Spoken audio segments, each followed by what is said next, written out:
I am the Tofu Golem. Please enjoy the video. In this video, I will explain how to use Easy Waves Creme Relaxer. Before you begin, it is essential to prepare your hair and protect your skin. First, always put on the protective gloves provided. Next, carefully part your hair into 4 manageable sections.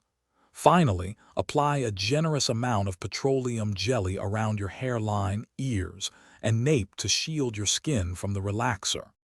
Now, let's move on to applying the relaxer.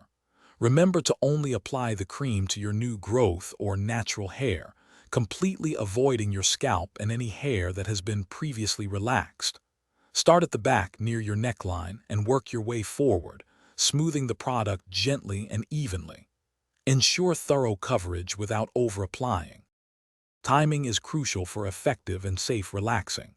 For normal to fine hair types, let the relaxer process for no more than 10 to 15 minutes. Periodically check a small section of hair for straightness. Once the desired texture is achieved, rinse your hair extensively with warm water. Continue rinsing until you are certain all traces of the relaxer are completely gone. The final, vital step is neutralizing your hair. Apply a generous amount of neutralizing shampoo, lathering well. If the lather shows any pink color, it indicates relaxer residue, so rinse and repeat until the lather is completely white. This ensures the chemical process is stopped. Finish by applying a good deep conditioner, rinsing, and then style your beautifully relaxed hair. Thanks for watching. Consider subscribing if we helped you today.